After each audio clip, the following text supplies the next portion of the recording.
you can't hide. Talking all that trash, it's got your tongue tied. We king in the window, we'll start till we're finished. You better be ready to throw down. Calling us nameless, I'm missing the papers, and we find our way cause we know how.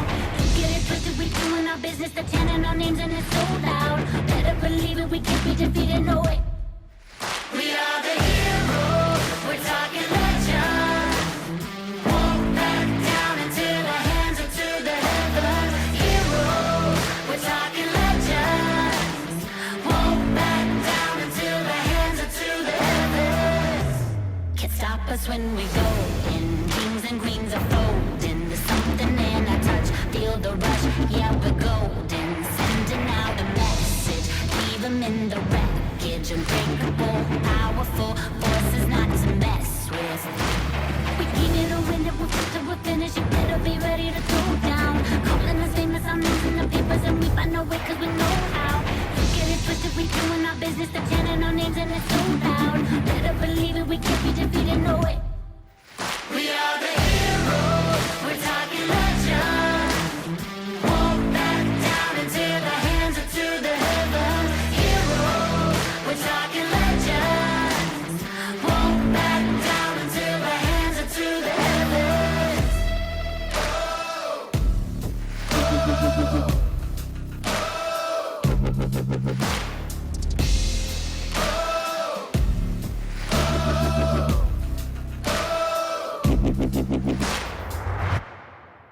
We are the heroes, we're talking legend.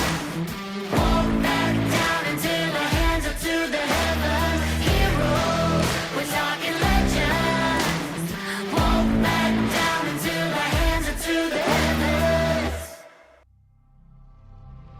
Rachel, man, don't tell me heaven is under the earth. I know you don't know what life is really worth.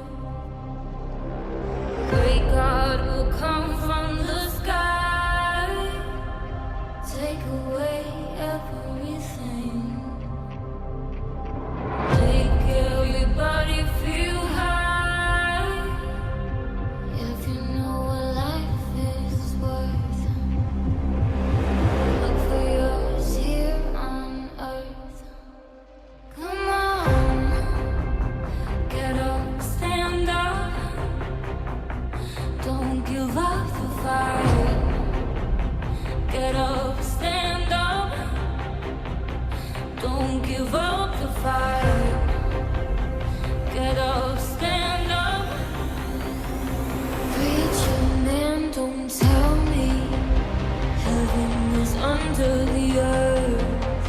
I know you don't know what life is really worth.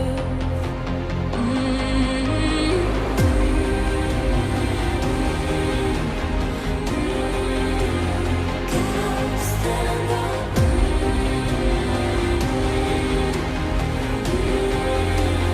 Get up, stand up. Take away everything. Make everybody feel high. Take away everything and make everybody feel high.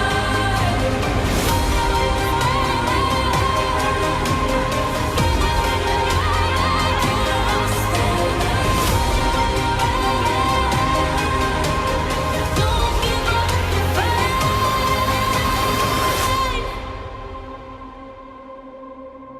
Get up, stand up. Don't give up the fight.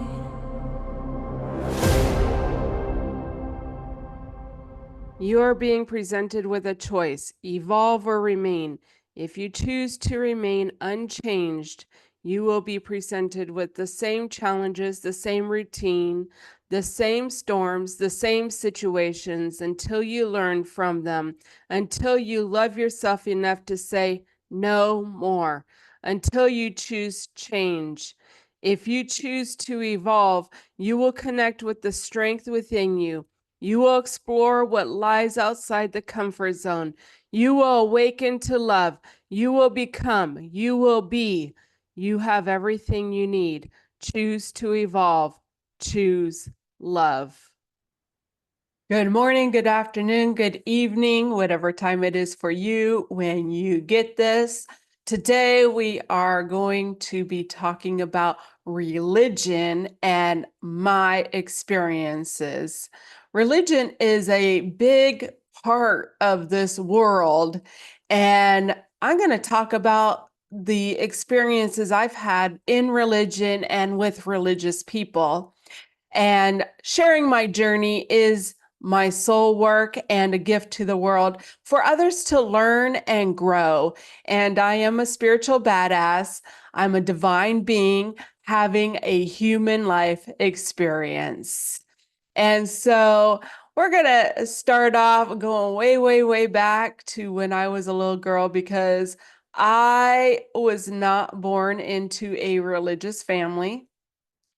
And so my real first experiences was when I was young, my mother was a single mom.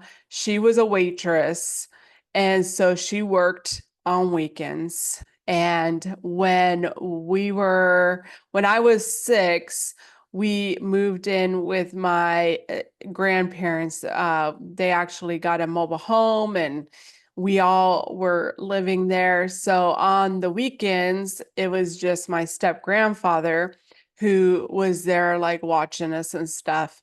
And so there was a bus that kind of started coming around that would pick up kids to take over to the Baptist church. And I was probably around 7-ish at this time. And I was the oldest one. So me and my brother and my sister would take this bus, get on the bus, and go over to the Baptist church. So we were going over there, and we would, have Bible classes, which, were kind of fun. I remember coloring and stuff. And then there was the whole church scene of the sermon and all that. And I just really remember that nobody was really watching us when we were there. And we would actually end up going outside and playing and stuff during that time. But, it was a way for us to be away from the norm over at home. And so, but then what happened was it came about that they had a Christmas little show thing that was going on. And we all went there. My mom brought us over there, and she ended up feeling how they really treated her very rudely because she did not go to church on Sunday. And so after that thing happened, my mother refused to let us go over there anymore because of how she had felt that she had been treated from these Baptist church Jesus Christ believers. And so we quit going. And, there was this kind of in between time, and my mother ended up starting a daycare and stuff. And I remember that this woman who had a bunch of kids, and my mother was watching these kids, and we went to their church, once or twice. And I remember like a Easter thing that we went to this church for. But this woman ended up being a woman who did not pay my mother for watching her kids. That was one of the things that taught my mother a lesson when it came to, being so nice and kind and trusting with people, even religious people. And So then, a few years later, when I was 13, and at that time we were living in a apartment complex, and I ended up having this friend that lived in the apartment complex, and she invited me to go to church and stuff. She was involved in the Mormon church. So I started getting involved in the Mormon church. Um, Another reason I went there was because the boy from school that I had a crush on, he also went to the Mormon church. So I got really involved in the Mormon church. And we were in the Linwood area there in Washington State. And Wednesday nights, the Bible class thing, it was like a social club, really, that I remember, just walking around with the girls, walking the halls. We do kind of some activities and stuff. They had a gym in there, the boys would be playing basketball and this thing. It really was a social club.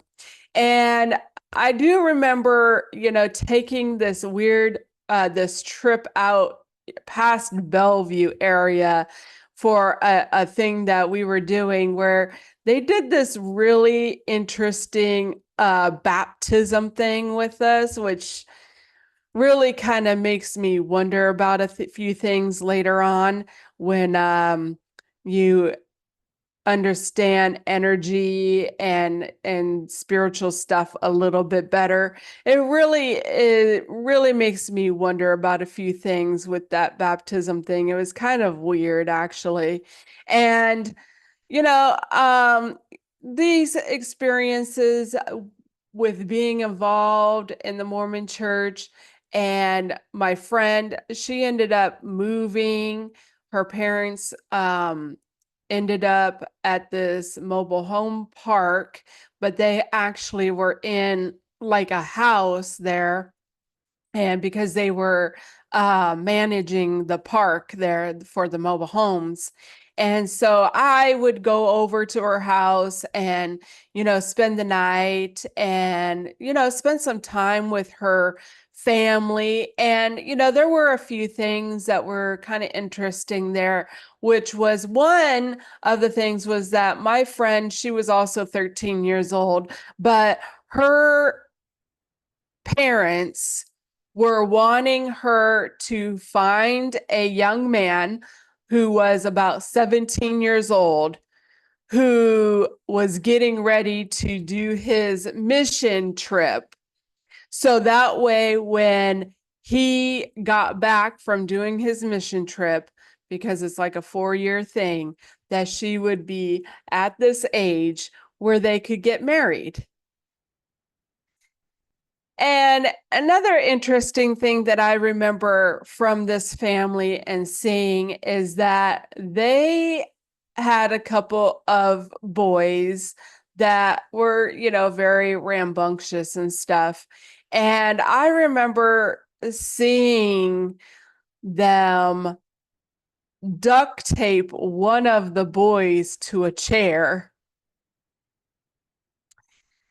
And so that was kind of interesting. And so the Mormon church has dances that you can start going to when you're 14 years old. And so that was something that I really looked forward to. I loved, dancing and stuff. And that was just something that was right up my alley. So I couldn't wait until I turned 14 and I could go to the dances. And so I started going to these dances and things. We would go to even like the Kirkland area, Mount Lake Terrace, and these things. We would go to these different congregation halls or whatever, for the Mormon church to go to these dances. We would be going to McDonald's afterwards. The Mormon church was very, very sociable as a teenager for sure. And then it came about that my family, when I was 14 there in the summer, moved from the apartments in Linwood into a house over in the Edmonds area. And so the Mormon church does something very interesting, which was that I had to switch congregations. I had to go to the Edmonds congregation since I lived in the Edmonds area. And but I still, for a little while, still had things to do with some of the people at the Linwood congregation still, and even, getting picked up to go to the dances there for a little while. And so one night when they showed up to pick me up, there turned out to be that someone's house had had a house fire. At that time, there was a arsonist going around starting fires at houses there. And this family, I had been to their house. It was even one of the boys that they had was one right around my age. He was friends with the boy that I liked too. But his house, it was a very big, nice house. They had a swimming pool in the back. And so their house was ended up being one of these houses that this arsonist that was going around caught on fire. And so they showed up to pick me up one night, not the family, but we ended up at the hotel to pick them up where they were staying at. And so, as I got involved more in the Edmonds congregation, I really lost contact with my friend and, the people from the Linwood congregation kind of thing. And I started, making friends with some of the girls there a little bit. I felt like I did have a little bit of a harder time there being accepted and things, but I know one really good friend, and I was friends with a couple of the other girls there, and we would still be going to the dances and stuff. And, usually there was somebody who was driving us, as I got older to those age groups that, there would be the girls that were already driving, and they would be actually, picking me up and driving me to the dances and stuff, a group of us. And so at one of these dances, when I was a few months before turning 16, I ended up meeting this young man there who showed up with a bunch of friends. And long story short, he was my first. Ironic, right? And, as I was, started getting sexually active and stuff there with him, and then, these Mormon girls, they ended up introducing me when I was 16 to the Muslim African guys that lived in the North Seattle and Lake City area. And in fact, one of the girls that I ended up being really good friends with, and I'm 16, I'm starting to drive and stuff like that, we would actually go over there and do this apartment hopping thing from African guys to African guys' apartments just around the area there. And one time we ran into a guy who wasn't an African. He was African American, who had this shirt on that said orgasm donor. And we ended up in a very interesting situation with that. We both went to the Mormon church and stuff. we didn't do no threesome. I was invited and I declined, but I did lay there on the floor watching TV while they did their business at a hotel. And so that was kind of an interesting experience. And so I was being sexually active with some of these African guys, and somehow or another the church there ended up finding out, and I had a very interesting conversation with one of the church leaders there one night when he told me that I could not have sex. And I was just kind of like, at this stage, I've always kind of felt like free spirited a little bit, especially when I was younger. I was very free spirited, and I was just kind of like, all right, my parents are at home telling me that if I have sex, to use protection, and if I get pregnant, they ain't taking care of it. And one of their own daughters was pregnant by one of these Muslim African guys. I was kind of confused, really. And so I was just kind of like, yeah, I'm gonna just do what I want. And so that was kind of when I started getting out of being involved in the Mormon church.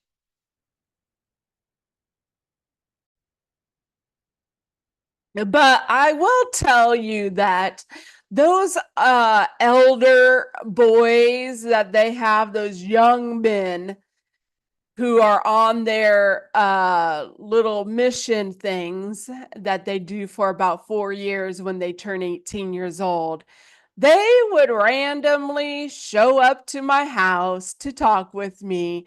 And that is just something that the Mormon church does, is that they will just continue having being checking up on you pretty much, especially if you're not attending and stuff. That is definitely something that the Mormon church does, is they try to keep tabs on you for sure. And so there, during this time, as I, went through detaching and getting away from the Mormon church, and randomly had these guys show up for me to talk with me, and would want me to pull my Book of Mormon out. There was one incident where it was in my chest that I had a chest thing. It was like in the bottom of it. And so I go in there to find the Books of Mormon that I'm never looking at, because I was pretty much done with them, but they just show up on me and I'm playing this game. And so I think it was my sister, after they had left, said, we could totally hear you in there scrambling to find those books. Oh well.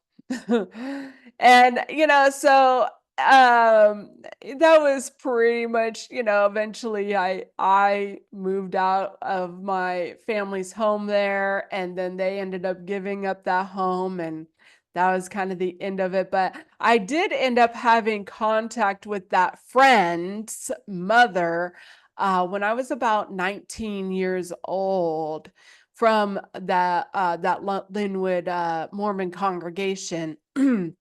And at the time, she was in a very bad situation there, where her husband had been cheating on her, who was a member of the Mormon church. The Mormon church, the people there had taken his side with things. And she had gone through something where she had lost the kids from allegations and things, and they were in custody at that time. And I just remember seeing her, and that she just wasn't in a very good situation. She was kind of blacklisted from the church and had all these people turn against her. And I did end up, so, my friend Marie, she was like 19, and I had contact with her just very briefly, where I went to try to see her at her place, and she drove by me with her boyfriend. She was not involved in the Mormon church and had a boyfriend that she was living with. And so that was really my experiences with the Mormon church. What is spiritual awakening? A spiritual awakening is when a person becomes aware of his real nature and own unique being. When this happens in your life, you will have a new sense of seeing things and the world around you. You will begin to trust life and use your inner voice when making decisions. You will be able to accept your emotions and really feel them, not repressing them through addictions and negative patterns. You will release the old pattern where you react in your life based on your traumas and old experiences. You will know that the same thing will not happen again because you attract what you want in life. You are able to release the old ways of thinking. When you experience a spiritual awakening, many questions will come into your mind, and you will ask yourself a lot of questions because your ego will try to find all the excuses to keep you in fear and old patterns. All right, let's talk about the Muslim guys, because I spent a couple of years hanging out with these Muslim African guys. And the first thing that I could tell you about them is they loved screwing around. And, another thing is that some were very dedicated to their religion and praying and things like that, and some were not. And another thing is that I watched some that had girlfriends that had other girls too. And I married one. If you have heard any of my story, I married one. He was a liar. I believe he was screwing around on me. And he was definitely trying to use me for a marriage visa. And then, there was one that was married a little later. So he was an adulterer and a liar because he lied to me. And he was married, had a wife and a kid at home.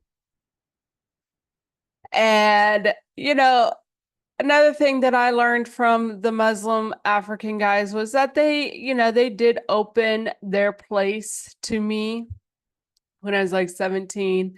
There was like one apartment that I just kind of came whenever I wanted to. It was just kind of like open door almost. And, they would let me eat their food and stuff. It was very, they really gave me a multicultural experience, So that was kind of my experiences with the Muslim African guys. So let's talk about Church of Christ, because I spent many, many years in Church of Christ.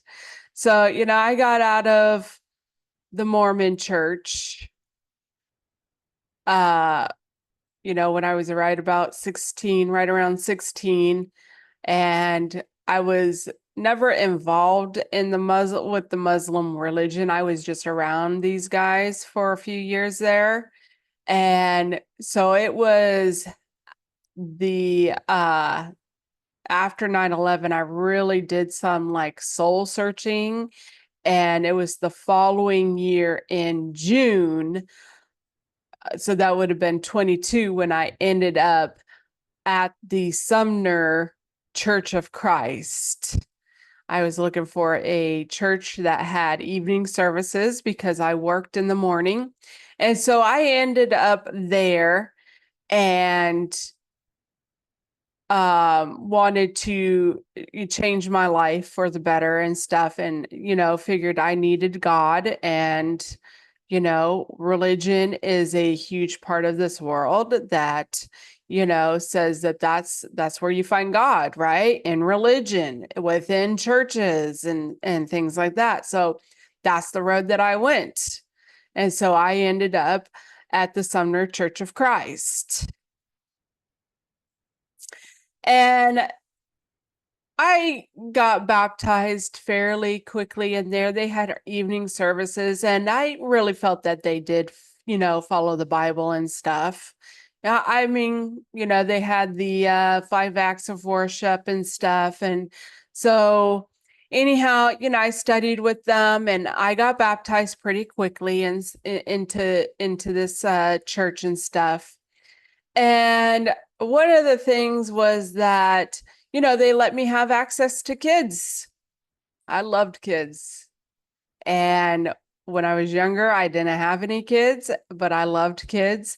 And there were people who let me have their kids, I would do things with kids, they'd come to my house and this and that, I just always loved kids, and they let me have access to the kids, and then, really it was like a club that you were a part of. That's really what it was. It was just like a club that you were just part of. You were in there with them, and, let me have their kids, we do activities and, things together. And, some of my peers, treated me that I was beneath them. That's how I felt because I wasn't raised in the church. And so there was always kind of that a little separation there because I wasn't raised in the church. But, some were very nice and kind and hospitable towards me.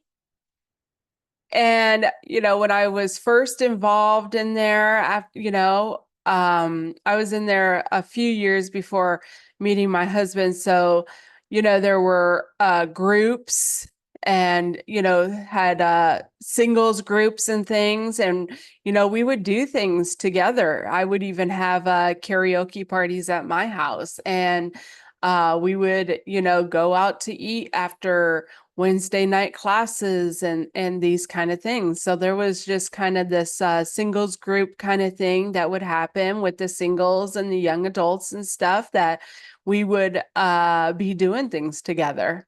So, it was definitely like a club and, being a part of something. And there were extra classes that were taught that gave that ability to have extra growth and stuff with women's groups and things like that. And so, going into other people's homes and things like that, to have these women's groups. And I got really involved in the church and, doing things, going to Wednesday night classes, and I was usually there Sunday evenings, and I was very much involved in the church there for those few years.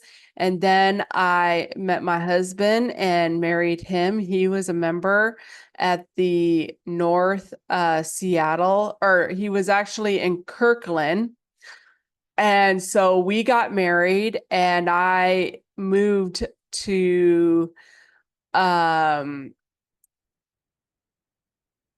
the North Seattle area, where we ended up starting to go to the North Seattle Church of Christ at that point, because he had he had previous problems with the North Seattle church where he was trying to preach and they wouldn't let him preach, and so there was a big fallout, and we went there. And so we went there for a little while, and where there were some issues with Robert again, with things that were happening there. With Robert, I did see a lot more of the Church of Christ for sure with him. And so, some of the things that happened, during that time for sure was that, and as we ended up back in the Enumclaw area and went to that church. Now, one of the things that I do want to mention was that when Robert and I got married, and, throughout my time involved in the Church of Christ, was that they really do love to give and do things, having bridal showers, baby showers, weddings, and they're really big on doing those things and really coming together. A lot of people really helped with mine and Robert's wedding, putting things together and doing the food and those kind of things. Like, it was really a big thing that we had from being involved in the Church of Christ, that the people really love to give and do things. And when I had my daughter, there was a woman in the church. She was actually at the Sumner congregation who knew how to sew, and she took her time, and she almost treated me like a daughter, and she taught me how to sew.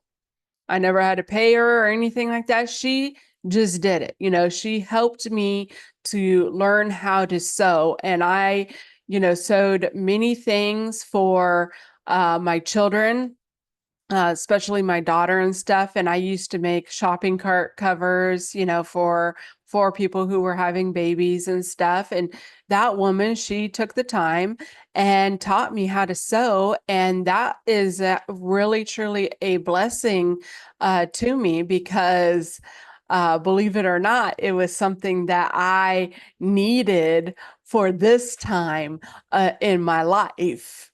And so I'm grateful for that woman who took the time to teach me how to sew. And and they had actually, the North Seattle church group had actually spent many years teaching Robert how to read, in fact.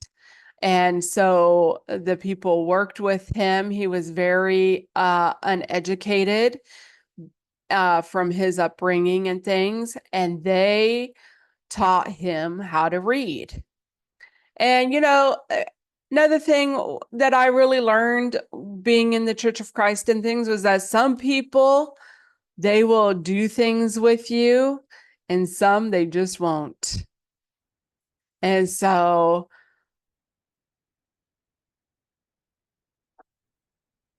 that is something that I learned within that group, within the Church of Christ, was that some just won't do anything with you. Some do. They have some of their own little groups and their own little clubs, like the homeschooling groups and clubs and stuff that they have. And for me, to be honest, I always kind of felt sometimes I was left out by some of the other women and stuff.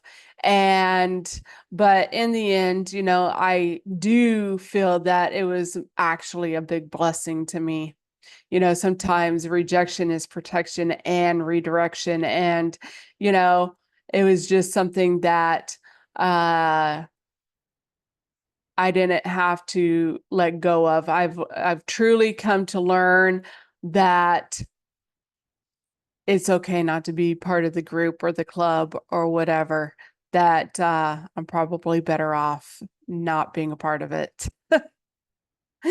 But, in the church, I found now, so one of the things that the Church of Christ says is that they are the church that Christ came here to set up. And they have their 5 acts of worship, and they have the liberals who don't partake of the Lord's Supper with the juice and the little cracker thing, and they'll play instrumental music in the liberal groups. And so, but in the more conservative Church of Christ, they follow these 5 acts of worship type deal, no instruments, and they partake the Lord's Supper every Sunday. And so anyhow, but one of the things that I found in there was drama. That there is just drama going on in the church. And, complaining and, turning their backs on people who leave the church, including their children. But, I've come to a place that they actually do those kids a big favor.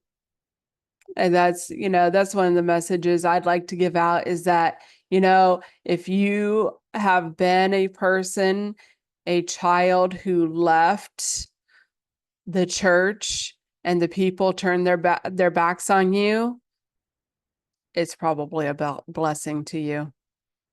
Just let it go. And, talking about people, people not taking their kids to Wednesday night Bible classes. And, so, there's talking about people and things, the preachers. I've definitely found that, and my former husband, Robert, he was told that he had to apologize for talking bad about the elders at Sumner to go back there.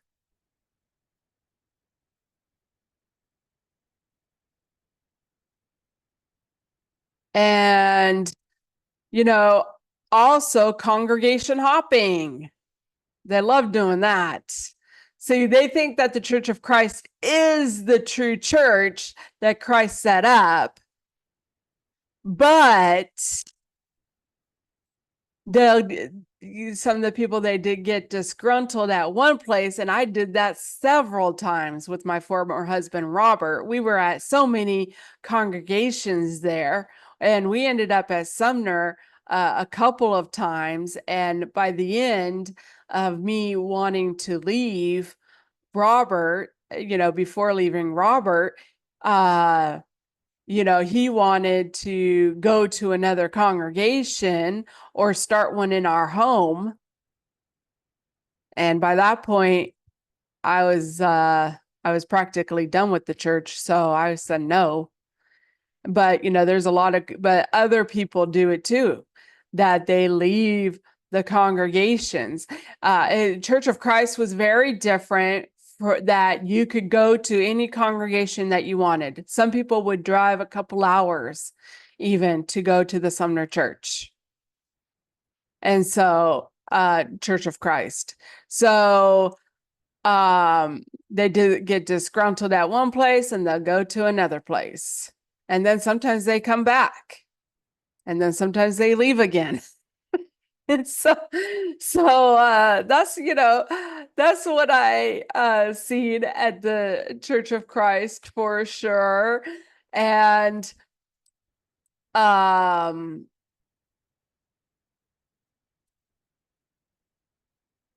we will talk a little bit about some of the things that I observed there as well.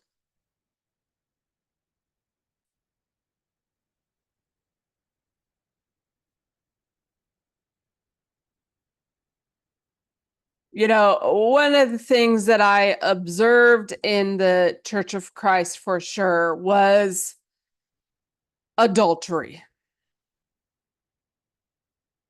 Yeah. It happens. It just happens, adultery.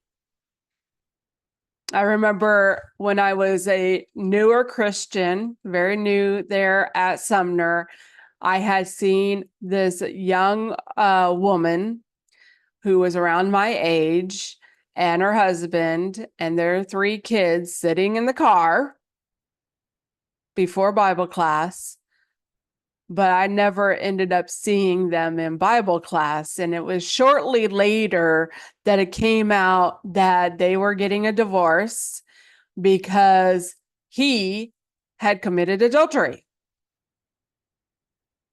He was also the one raised in the church. It was him. She came to the church because of him. She wasn't raised in it, but he was. And he was the one who was committing adultery and left her with 3 little kids. I don't even think that he really seen those kids. And his parents are the ones that ended up helping her with those 3 kids. And after a while, she met some guy who got involved in the church because of her, and they got married. And he ended up committing adultery on her too. And she ended up divorced again.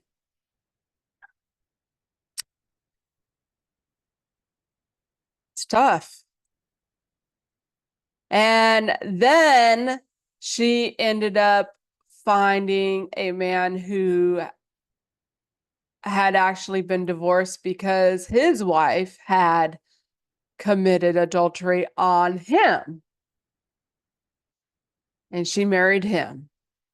He was a little bit older than her, which, no big deal. My husband was older than me. And they ended up having a separation because I think that he was kind of pushing the lines of being a little abusive or something. He had to work through some things. And the last that I knew, they were back together. And he had some, I think he made a pretty good income to provide for her, quite better than her former husbands. So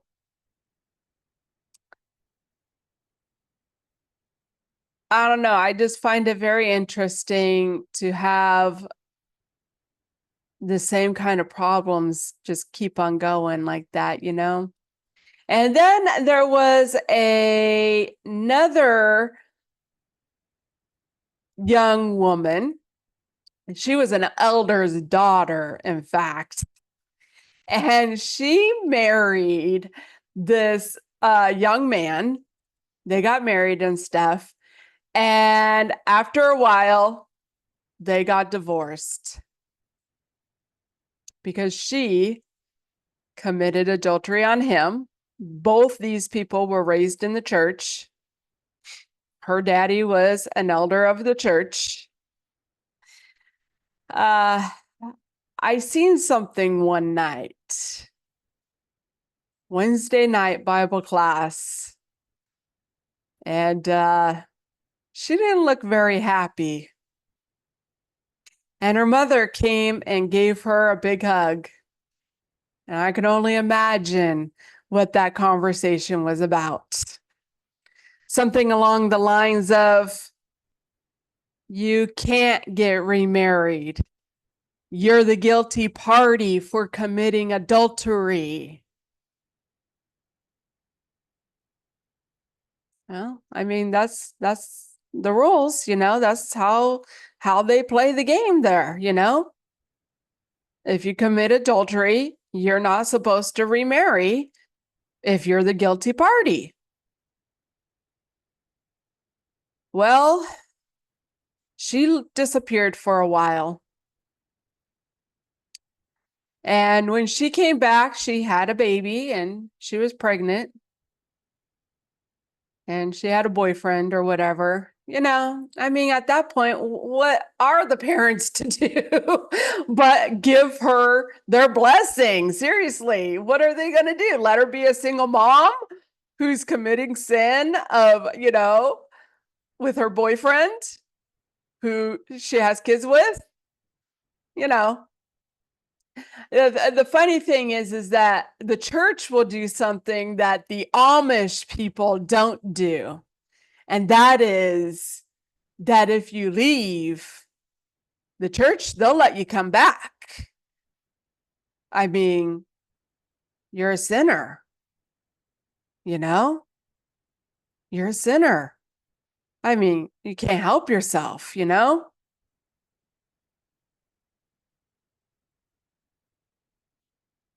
And there was another woman's marriage that ended with adultery as well. And, they were having tough times there for a little bit. And, she wouldn't even come to classes. She was having health problems with having migraine headaches. And, this guy was taking the kids to church and stuff. And then they ended up divorced, and turned out that he had been committing adultery on her. Now, see, what they don't tell you is that we're in an energy game. It's all about energies. And when you're plugging yourself in to someone else, you take on all their crap, all their traumas, and all this energies. There's no wonder that woman was having such a problem with the energies that he was bringing home to her.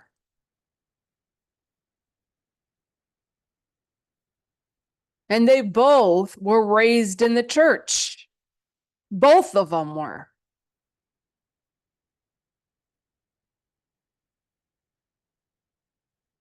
And he ended up where he would hardly see the kids or give any support. And her parents end up being the ones to help her raise those kids and support them. And she did try another little marriage there for a while, and I don't even know what happened with that. And, she pretty much started having struggles after that. If they just told you that everything's about energy, maybe she could change her energy.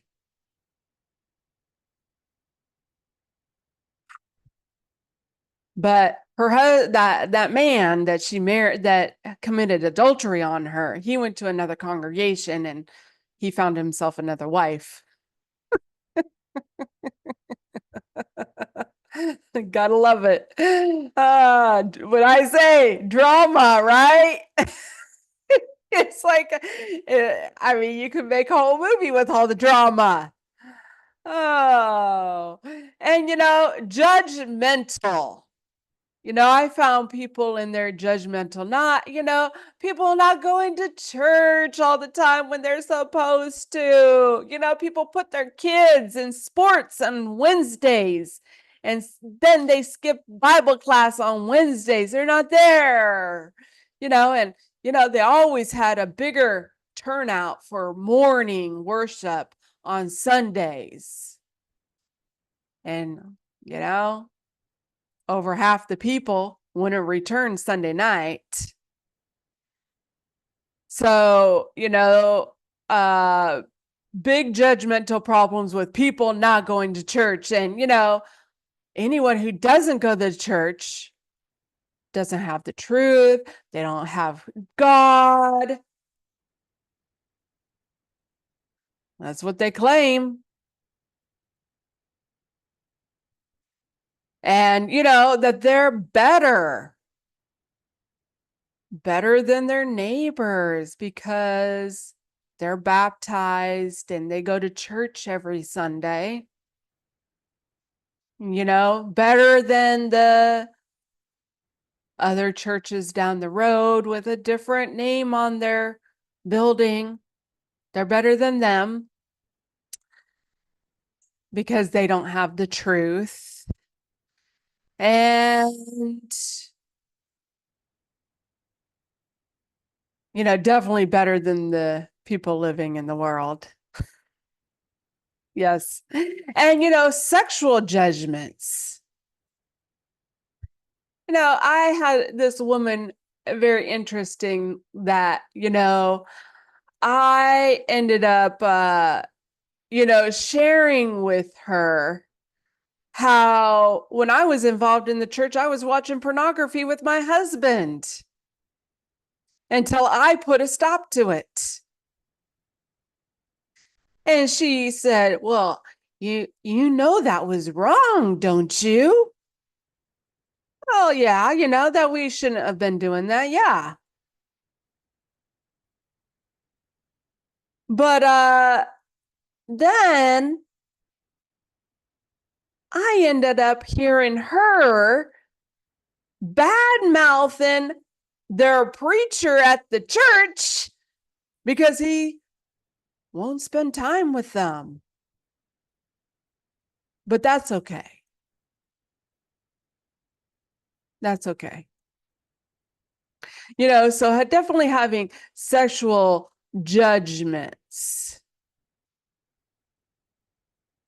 And, there's the sick club. Tell you what, there's some people, they're just constantly sick. They're in the prayer list weekly. They can't even make it to church.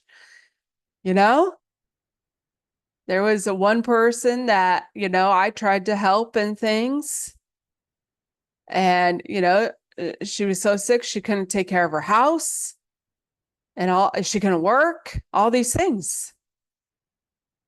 But constantly being sick and cancers. And there's the boys club. The guys running things, having authority over everything and everyone. I mean, you can't even make a decision without consulting the elders for going to check the school board out.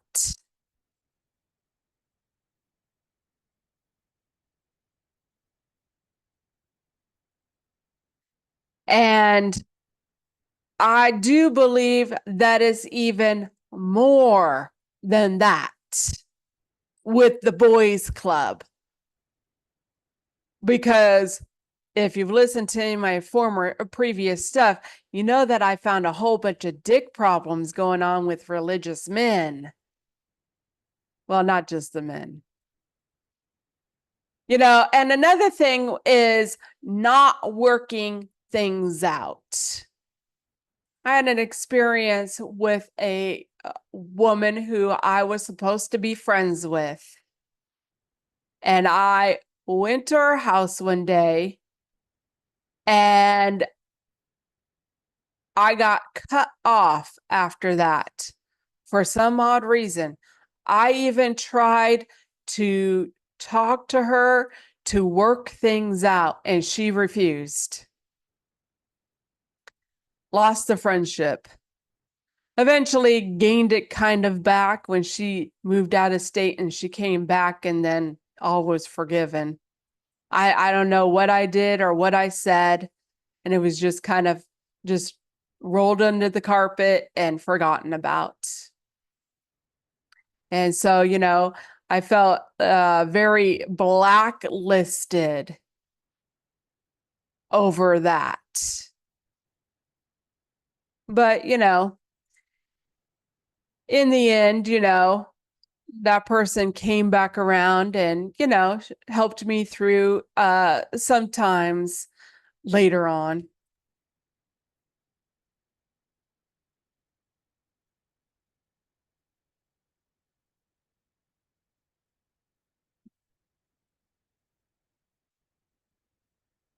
Let's talk about Alisha. Let's talk about Alisha and who she was and how she was during this time in her life and stuff. Now, when I went to the Baptist church, I was very carefree. I was very carefree. But, going to church, didn't help my life from lying and hiding sexual abuse. It didn't. And, it was a very brief time that I was involved in the Baptist church, probably less than a year. But then, the Mormon church and how was Alisha during the Mormon church time? I was a teenager and, I really didn't take it too serious, in my life. And it was definitely more of like a social club, and I still lied, and I still got sexually active. It didn't stop me from getting sexually active.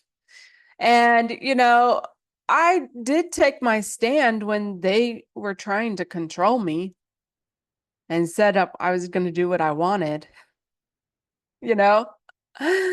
And so then let's talk about Alisha while involved in the Church of Christ. When I was involved in the Church of Christ, I took it pretty, I took it pretty serious, that it was for my salvation and stuff, but I still lied, those white little lies and, telling my kids that Santa Claus and the Easter Bunny's real. And, I mean, that's just how the world goes, right? I mean, that's just how. Oh, but the church is supposed to be separate from the world, right? Oh, so, but anyhow, I still lied, and, I still masturbated, and that's supposed to be a sexual sin or something. But, I still did it, I mean, who's going to know, you know? And, I treated others terribly. I had this friend that I met at the park, and we studied with her and she was baptized. And when she decided that she didn't feel comfortable going to our church, well, we blacklisted her. She said some things that weren't very nice. But then again, she was right. And that was a little wake-up call. And I had a sexual experience before my marriage with Robert. Some things are okay. Uh, and, I still had ideas in my mind about other men, including famous people. I still did. And, I still had overeating issues and emotional eating. It didn't help me with, taking care of my body, taking care of my mind. I mean, in fact, there's potlucks like all the time. And, going out to eat. I mean, we are going over to McDonald's until the COVID shutdown, with the evening service after Sunday nights and stuff, But it didn't help me to have that power over my mind. My thoughts, my emotions, the things I talked about. It didn't help me with that. So, it didn't help me with making me happy.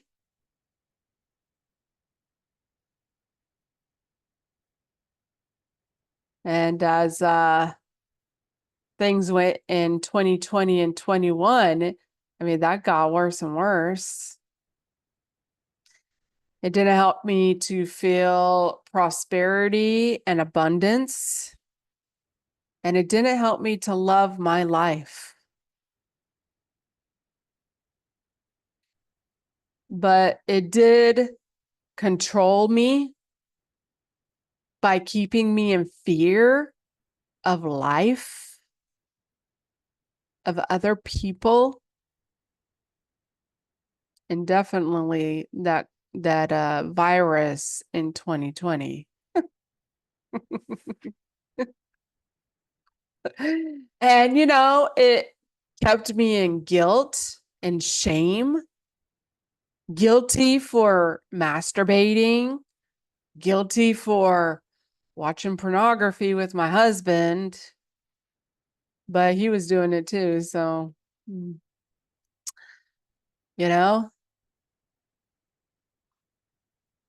it kept me in a victimized mentality.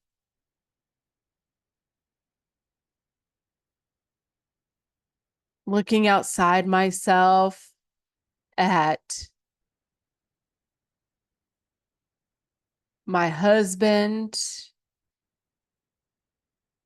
and what he was not doing, at the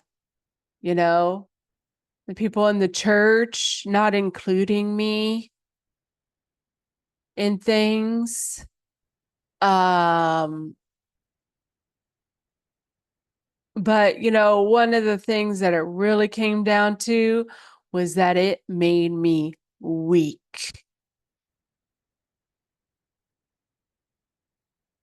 It made me weak. I sat there and watched this woman stand up to the school board. And I said, I wish I could do that. Religion had made me so weak.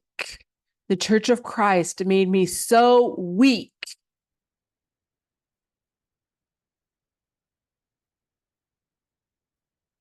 And the world. But religion is part of the world. And it made me weak.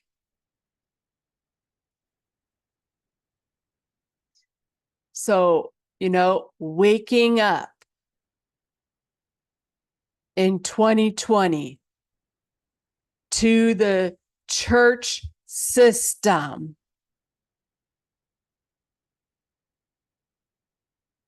and Church of Christ claims that they are spiritual and separated, but they are a part of the church system. And from the information that I got, they are a split off of the Pentecostal church. Even when I said something to someone about it, they said, that sounds like the Pentecostal church. And I said, yeah, they're a break off of the Pentecostal church. Because in the 1800s, there was a huge rise of churches in the 1800s. And that's what I came to find out. Not only that, but these churches have the 501c3s, which put them under the rule of government. Don't believe the church or the state. Don't believe them.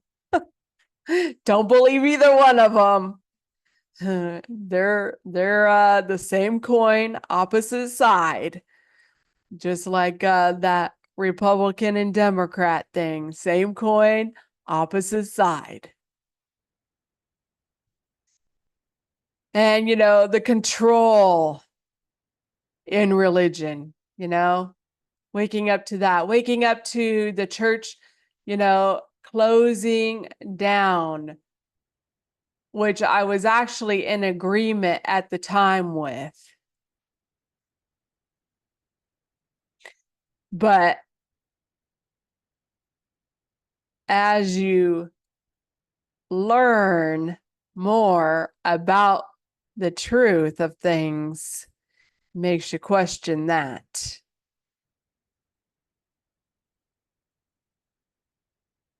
Because they're in bed with the world. They're the same. It's an illusion. It is. And that's hard when, that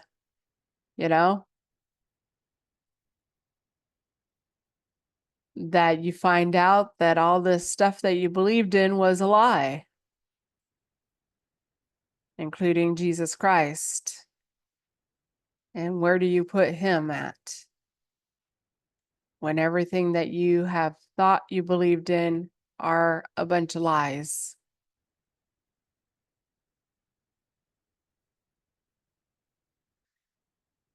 And so I'm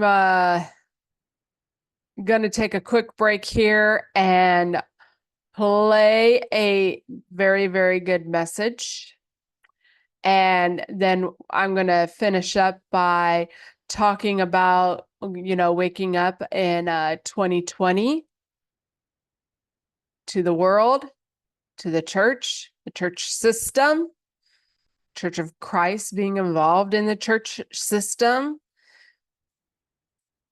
along with my husband a little bit and things, and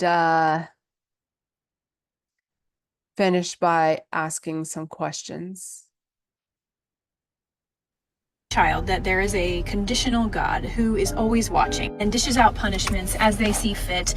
Punishments including allowing bad things to happen in their life, or even letting the devil come in and test their faith. Even though that's not categorized as a punishment, that's kind of like, you are so faithful, I'm gonna come let them test you. Because that's what all loving daddies do. Anyways, if you teach a small child that, and a horrible situation happens to said child, that child is going to wonder why God isn't stepping in and helping them. And if they conclude that God is not stepping in or helping them because God is allowing it, he is standing by and watching it, then their assumption is, I'm bad and I did something to deserve this. It doesn't matter what it is.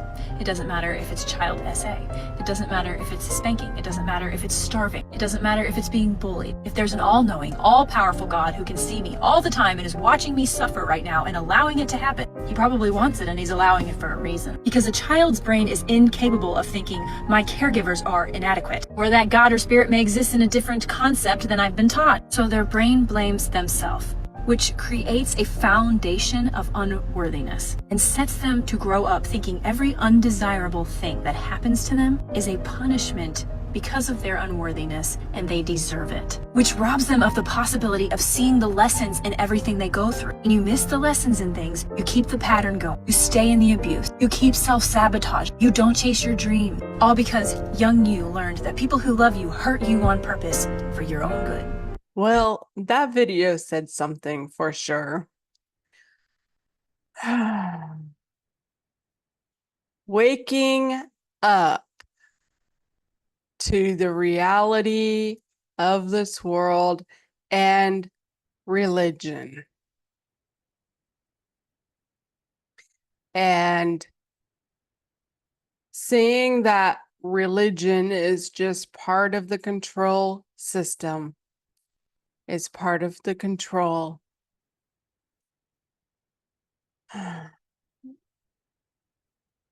And, I went down that road of, dealing with Robert had taught me a lot within religion. And, You had to go every time the doors were open and, all these things. I mean, it was put above practically everything. And,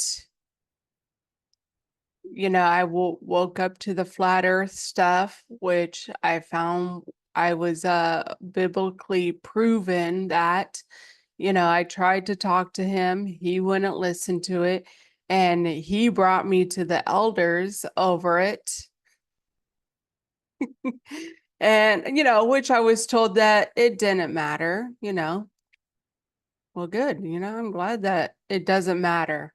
Doesn't matter if we're on a flat earth or a globe or dick earth or, whatever, that's kind of fun. We could play this game. And so, but, the control of it. And as I went through with Robert's, BS, that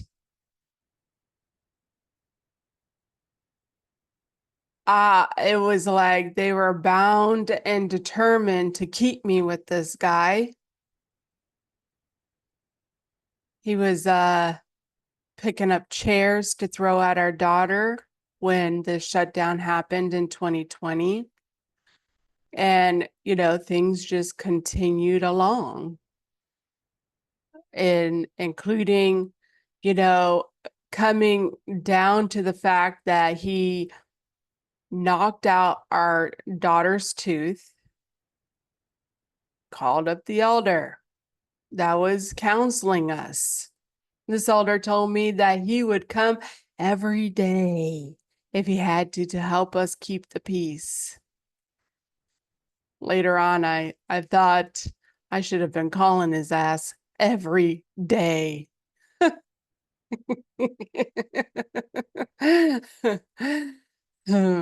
But, it's all right. And, and then he yanked out our son's tooth not too long afterwards. That's when I just flipped my lid. And I ended up hitting him with a belt. And he grabbed me. And that's when I seen how weak I was. Because I always said that no man was going to put his hands on me like that. And it came close that day. And that scared me because I didn't know what I was going to do.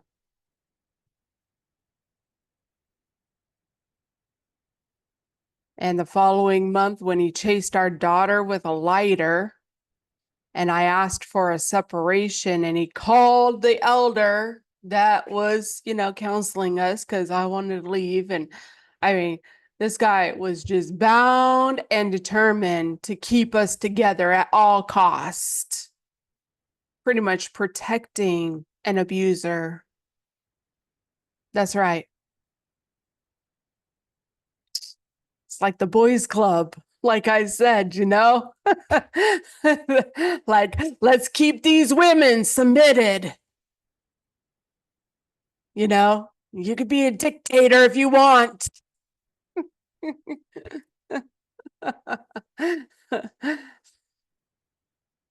And you're bound to them for life.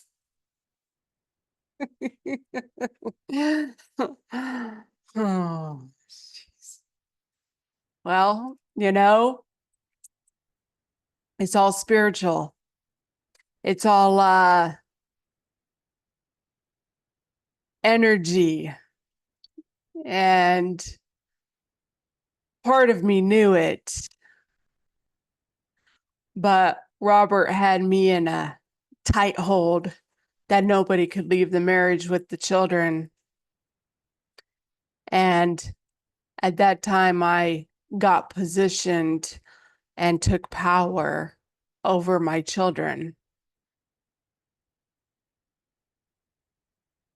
And the elder, he actually helped me by making it where Robert couldn't be left alone with the kids. Thanks. Yeah, that helped. And, I told him that if I had to leave with the kids, I wasn't playing nice. And so we went along those last couple months, and Robert did what Robert did. I was just like an emotional, unstable mess, pretty much. When somebody starts yelling and screaming and flipping out, it is an emotional trigger. It's an emotional abuse thing. And throughout my healing, I've really had to come to that point with that healing. And we just can't have people in our life that do that kind of stuff, I just can't have it. I was laying here just last week, and some woman is outside my place and this cul-de-sac, just flipping her lid, wigging out over something. It actually sounded like it was dick problems, really. It did. But, it's just chaos and drama and BS, whatever it was. And I literally laid there and had to tell myself that it had nothing to do with me and that I was safe. And that's what, that kind of trauma of yelling and screaming and flipping out on people does. And I was doing it myself. So, I got myself positioned and left Robert, left him by himself with the dog. And that was pretty much my escape, for the most part from religion. I was kind of dangling my foot in there. And as I went through that next year of detaching, from Robert, from the church and these things, and, seeing the church system for what it is and the Church of Christ, that it is just part of the world system. I mean, they go along with everything. They just go along with it. They just conform to everything in the world, practically. They just sit there and they just conform.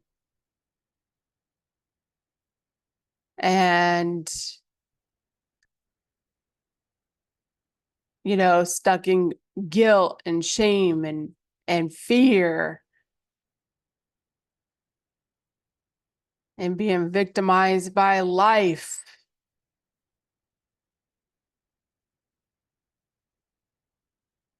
And, it's not to say that there's not good in people, because there is good in people, even when they're in those energies. They'll help you. There were, several of those church members that offered help, especially right after I left, wanted to help us with our problems. And we'd been dealing with that kind of stuff our whole marriage. My mother was like, is just like, oh yeah, we're back in counseling again with some church members. That was constant.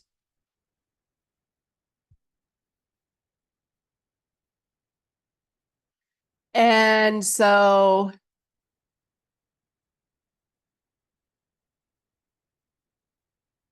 as I went through that year detaching and stuff, then when Robert had a major stroke and he died exactly 2 months later in January of 21, where he had left Dick the preacher man as POA, and this guy was lying about a will. He wouldn't even give Robert's oldest daughter. Robert has adult children, and the oldest daughter asked for a copy of the will. This guy said no, he's lying to the family, because I think part of it was that he didn't think that they were really in contact with me and they didn't have a problem with me.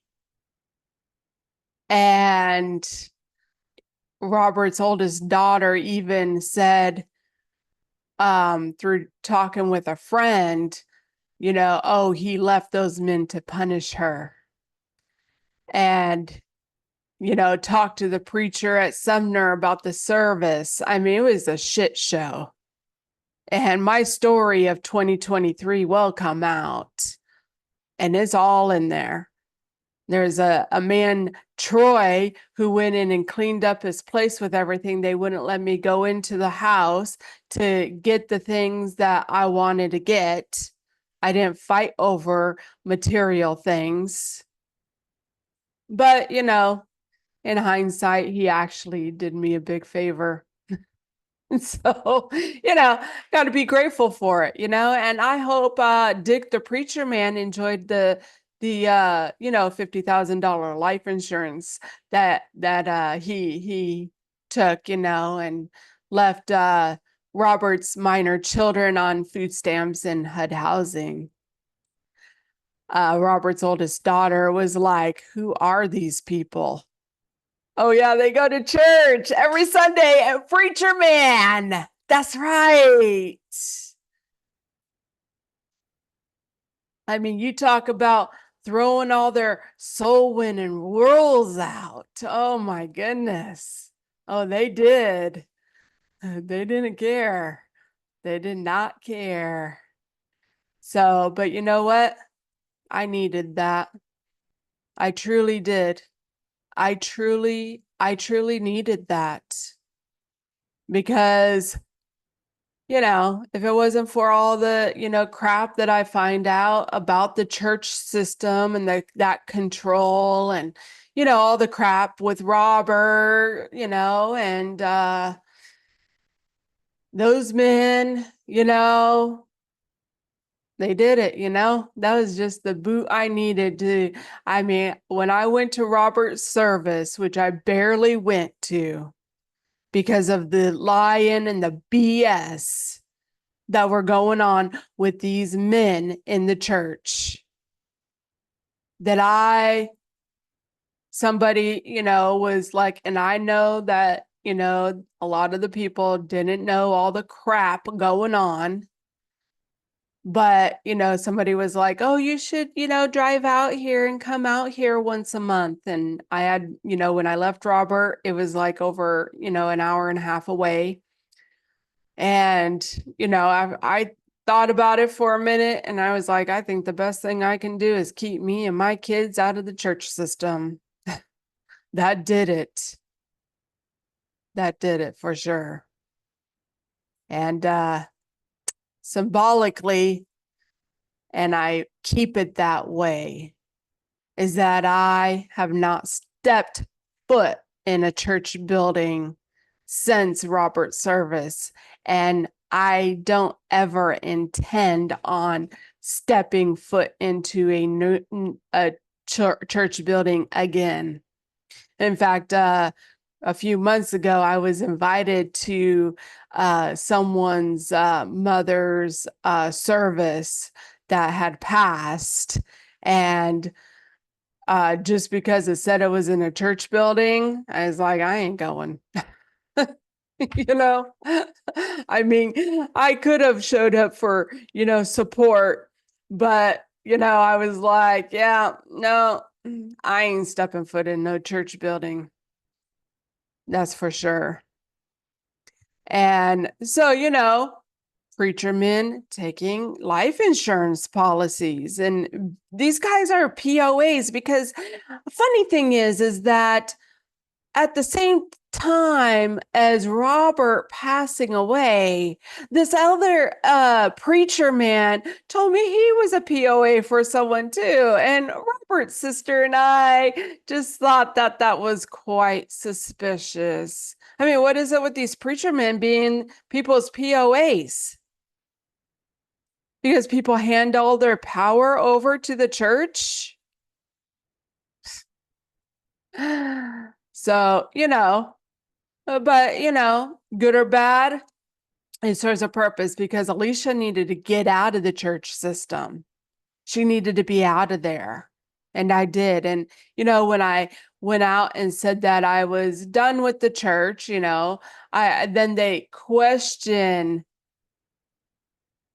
your walking away from God and giving up God, and even with the church, not going to church. And I tell you what, I have gained more of a connection with God, and I know God, and I see God in my life every single day more than I did when I was in the church. It disconnected me from God. I know exactly what God is and where God is, and He's everywhere, everywhere, and in everything. And I have gained more of a connection with God. And so, I had to go through hell to find that peace and that heaven on earth. And I'm grateful for it. I truly am. I'm truly grateful for it. I had a hard time with Jesus Christ there for a little bit, but I found him back too. I found his place. So, and as I, went down, 2023, I had chosen at that time when Robert was passing to be my healing year, which, has continued on.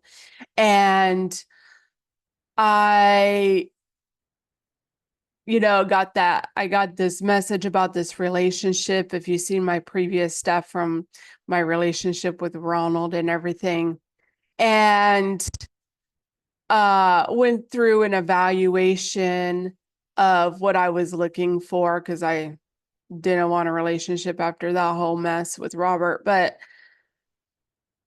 I took a look at this podcaster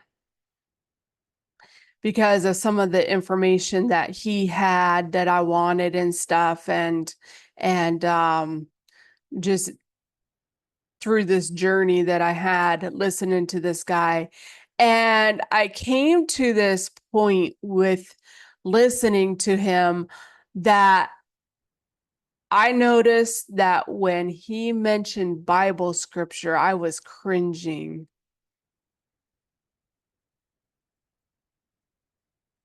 Because he was a man talking about the Bible, and I had been so manipulated and controlled with it. And I had to work through that. I worked through that with that podcaster to even open up my Bible again, which I did in September of 23 when I went through my surgery and things. And so religious trauma, working through the fear of hell. But I had to come to see I was in hell. So religious trauma is a real thing. And, overcoming the fear of hell, getting through that trauma of hearing a man mention the Bible, that stuff was real. It was real. I'm proud of myself because, I've come to a place to finish up all my trauma healing. I know exactly, why I've gone through every single thing I've gone through. I know why I've been in the places that I have been. I even know why I was with Robert. I know why I was with Ronald. I know why I looked at the podcaster. I know every single thing that I have done. I know why. And that's a blessing. And so I had to get through those religious traumas and, the fact that the church protected Robert and things, but I had to go through it. I did. And so all I can do is, transmute that energy into love and light and gratitude and just be grateful that, I did what I had to do. I had the strength to do it. And I'm in a great place, the best place of my life. And that's the truth.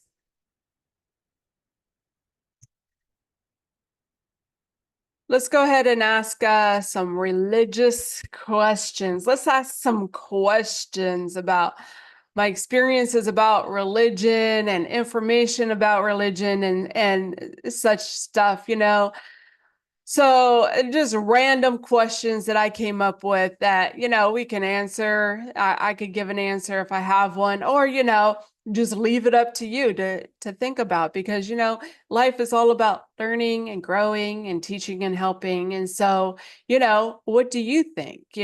What do you think? Because that's the only person's opinion that really matters is you, but, sometimes you need to be enlightened a little bit and ask some questions. So, does religion help with sexual issues like before marriage sex, pornography, and adultery? And truly, my answer on that is no. In fact, I found one man who shared with me that he got involved with the Pentecostal church. And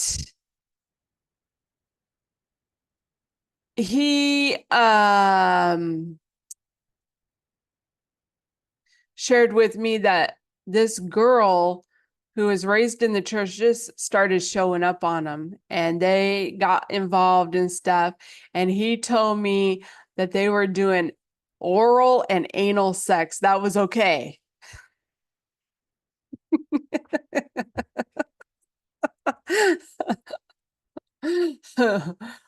Oh my God.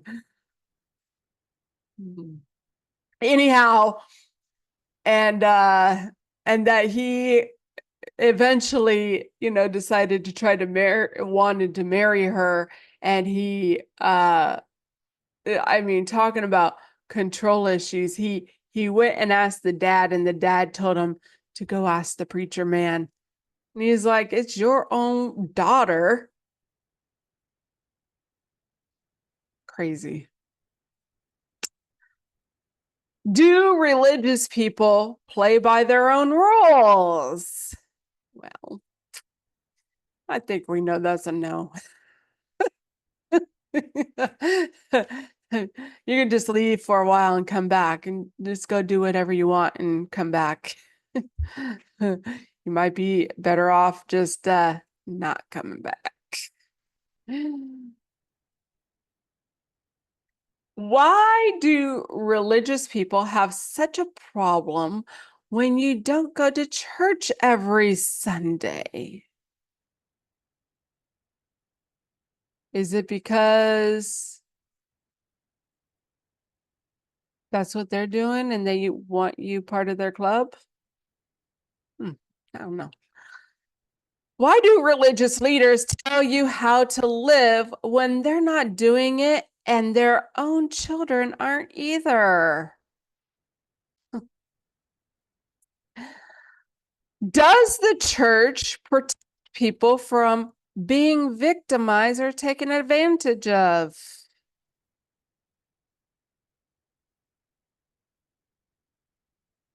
Why are religious people so trusting even with their children? I did it too. It was a learning lesson, I'll tell you that. Is religion separation and division from humanity? Does religion help create unity in the world? Is the Church of Christ the true church and have the truth? Well, my answer is that I found that that's a big fat no.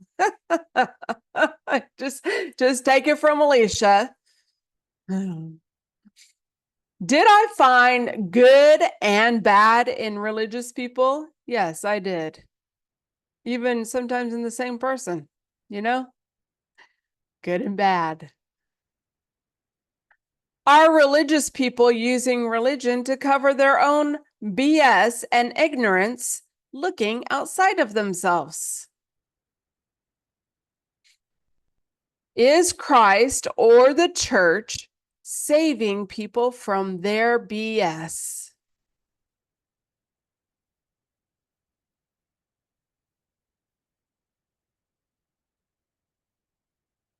Are churches separate from the world?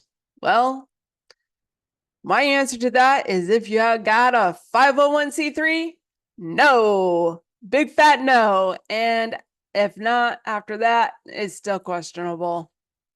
Still part of the world.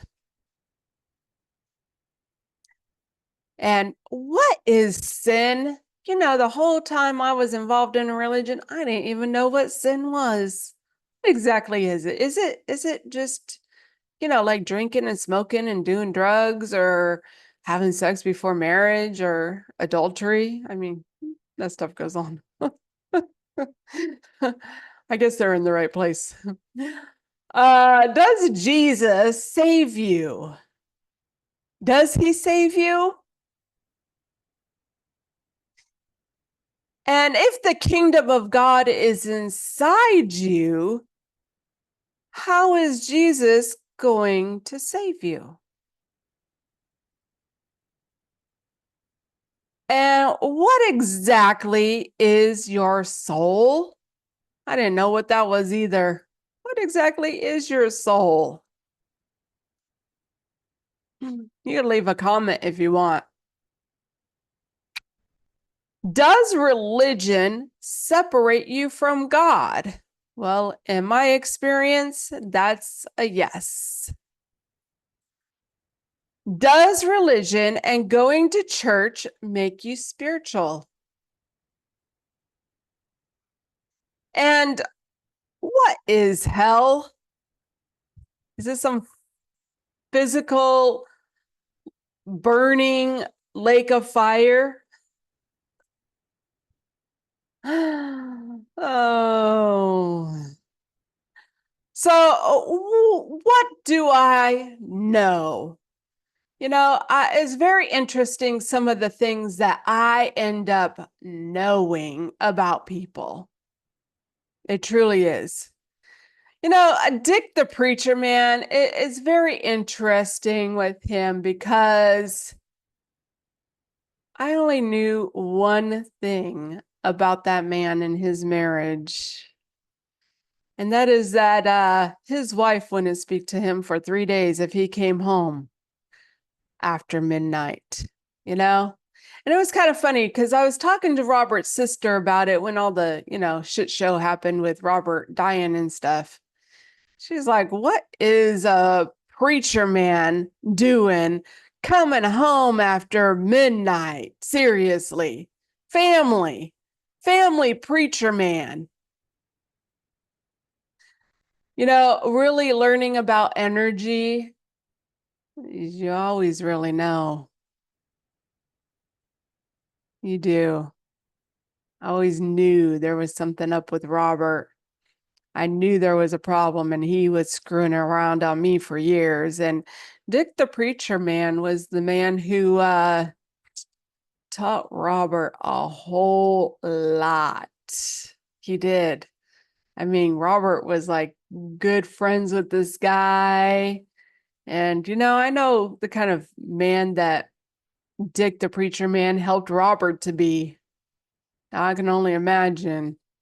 And when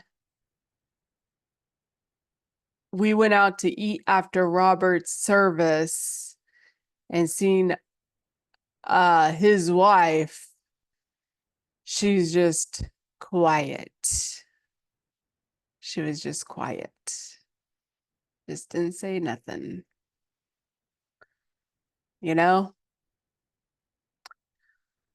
Sometimes these women, they just have been putting up with these men's BS far too long. They've made them weak.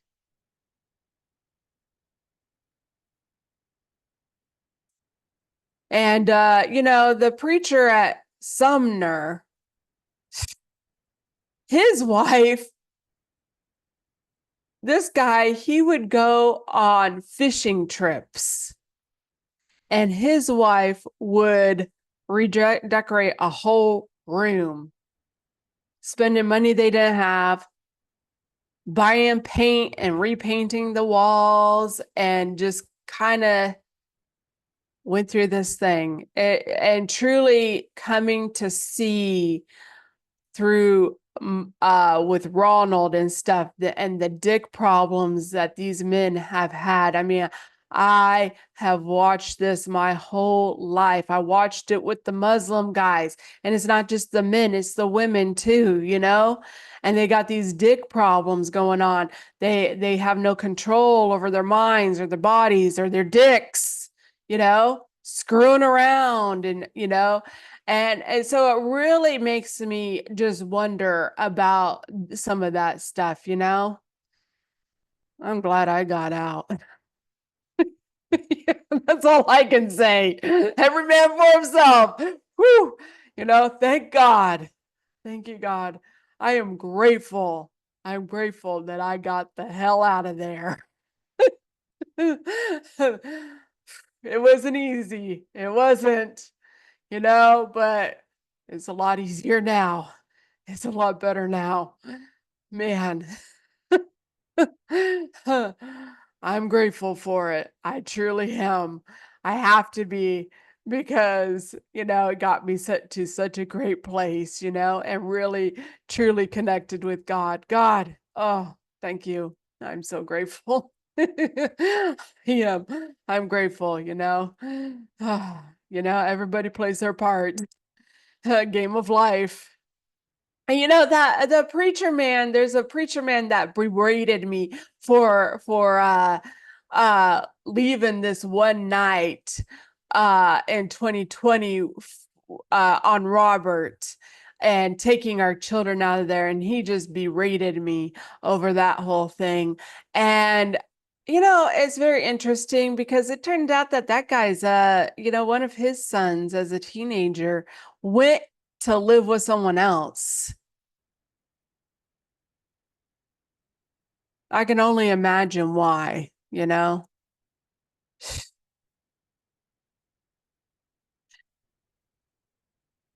And, there's another preacher that I knew of, and he would go against his wife and give his daughter whatever she wanted, kind of thing. She was like daddy's little girl. "Oh, let me call daddy." And daddy would say, "Yes, yes." People are people. And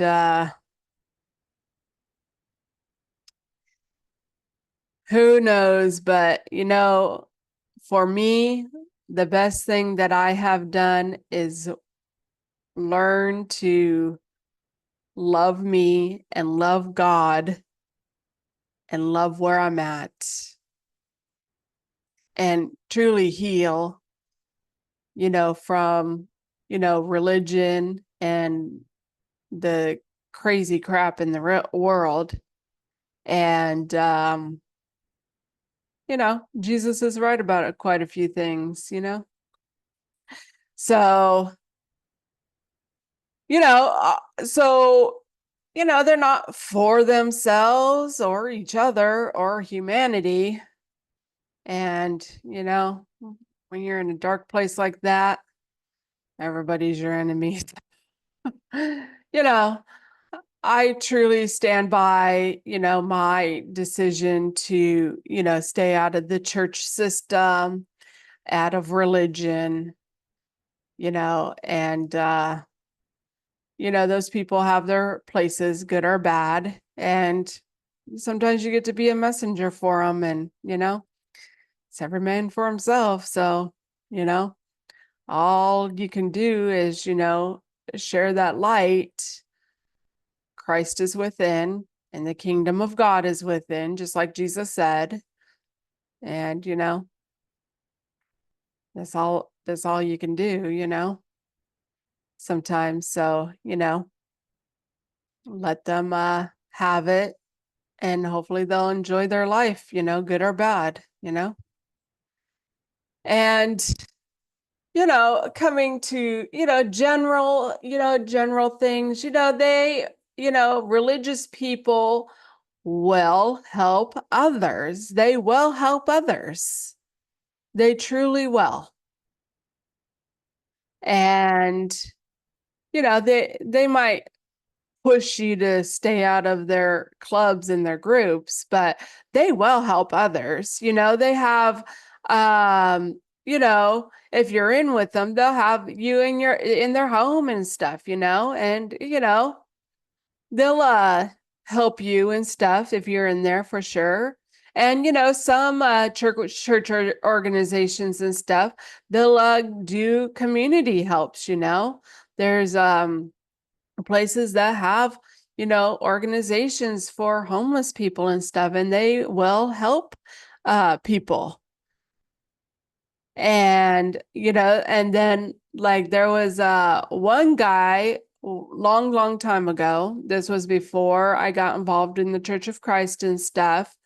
And my car broke down, and I was like 45 minutes away from home. And this guy gave me a ride back home, and he was religious, and he talked to me about the Bible and stuff the whole time, pretty much. And I wasn't ready for that at that time, but I was grateful for, so they'll stop and they'll help you and things like that. And so, but the thing is that people in the world will do that too. They will. So, honestly, good or bad, religious people serve a purpose, good or bad. Robert served a great purpose to me on several different levels, good and bad. He helped me get out of the church system that I needed to get out of. I needed to get out of there. And, but he helped me to learn about their rules and stuff for a long time, and other things. He really is a asset to my life and my growth for my spiritual journey, for sure. And, there were many others that were good or bad, including Dick the Preacher Man and Troy, and those other men. I mean, good or bad, they served a purpose, I mean, the elder who counseled us, he helped us, he helped me, through a time that I needed the help. And, then when he said that he didn't know that he could choose his children over his spouse, well, maybe it's a good thing he never was put in that position.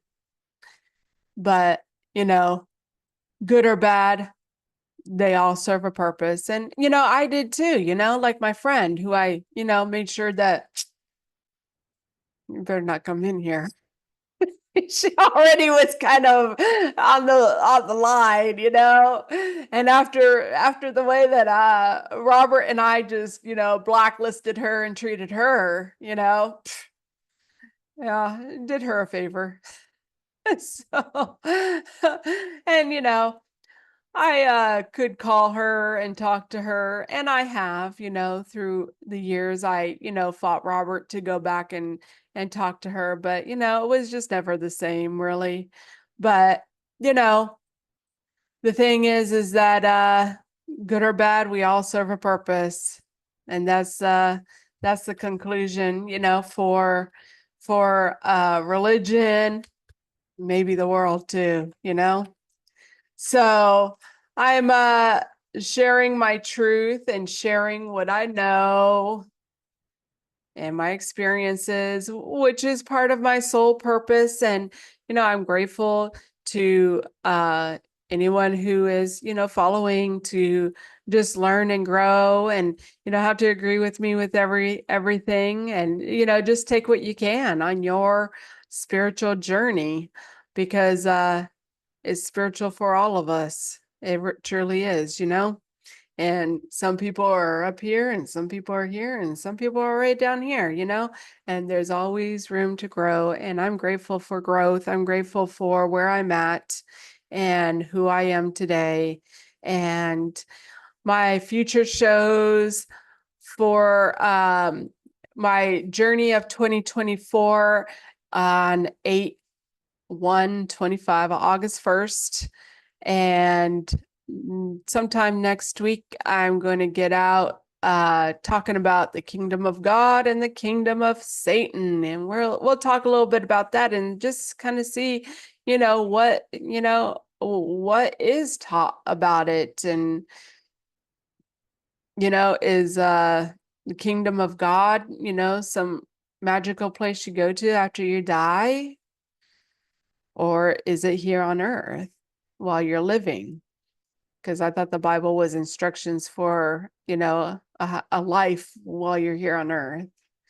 But anyhow, like, share, subscribe, and donate. I'll leave the links and my email in the bio, which I did want to actually put out here as well, that if you are someone who is looking for help for healing from religious trauma or other traumas in your life, and you would like some of that help, I am offering that help, and you can send me an email or whatever, and we'll just see what we can do and stuff.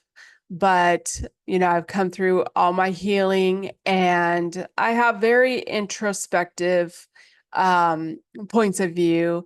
I can take like one thing and kind of twist it around a few different ways. So that's a spiritual gift that I have, of being very introspective.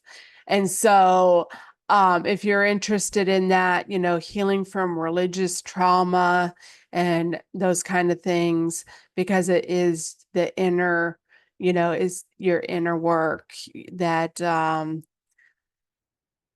is up to you, good or bad, your life is up to you.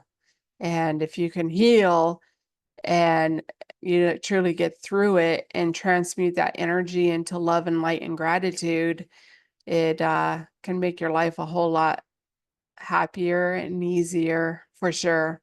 And so, you can find me on Facebook. I'm on Facebook, and I have a group, Our Greatness. I'm on YouTube with these podcast videos, and Rumble. I have gotten on Rumble now. So those are the places that you can find me out here. I do have an account on Truth Social as well. And so anyhow, enjoy your day and life. Learn to create happiness, peace, and magic. And I send love, peace, and healing. We all need it. Isn't it strange how you'll never meet the version of you that lives in someone else's story? To some, you're heartless. To others, your kindness itself. Some will remember your laughter. Others will never forget your mistakes. But none of them really know you. Not fully. They only know the version of you that crossed their path. You are not one person. You are 1,000 reflections in 1,000 different minds, shaped by moments you may not even remember. You can be a villain in a story you never read, and a hero in another, because we are all mosaics, broken and beautiful, shaped by the eyes that see us. And you don't get to choose which pieces they keep. But here's the truth. You do get to choose the version of yourself you wake up to every day. Because in the end, the only story that matters is the one you write for yourself. Isn't it?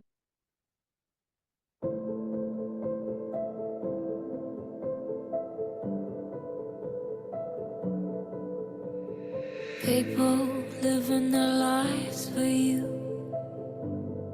on TV.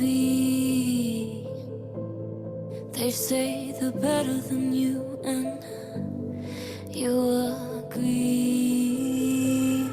He says, hold my calls from behind those cold brick walls. Says, come here, boys, there ain't nothing for free.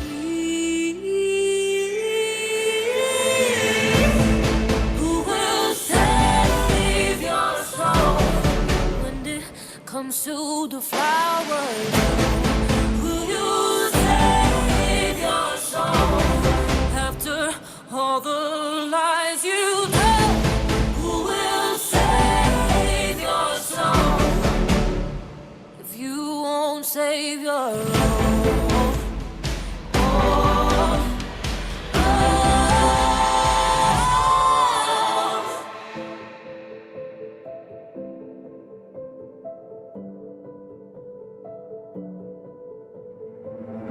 Tried to hustle them, tried to bustle them, tried to cuss them out the cops when someone buzzed out. Another day, another dollar, another war, another tower. So we pray to as many different gods as there are flowers. We call religion our friend. We're so worried about saving our soul. Pray that God will take his toll. But who will save your soul? Who will save your soul? If you won't save your own.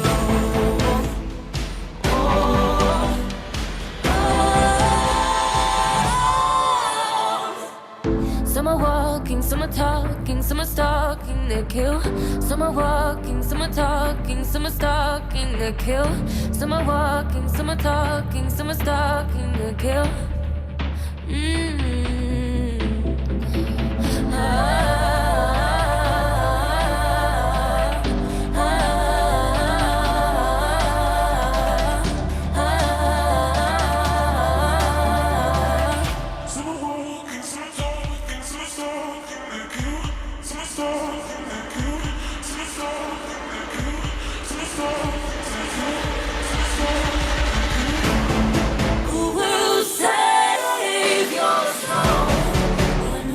Comes to the flowers, will you save your soul?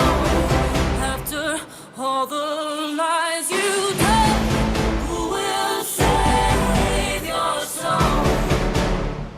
If you won't save your own.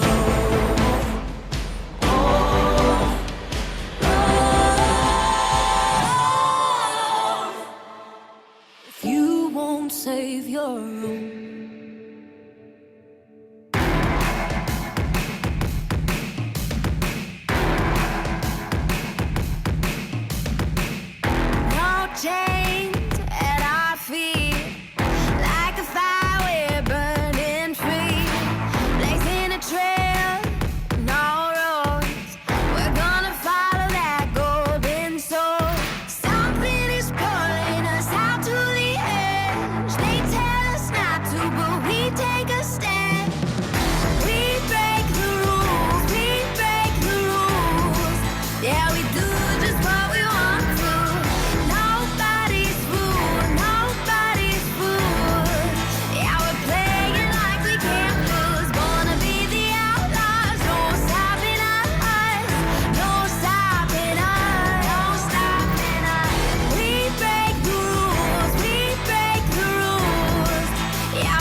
to.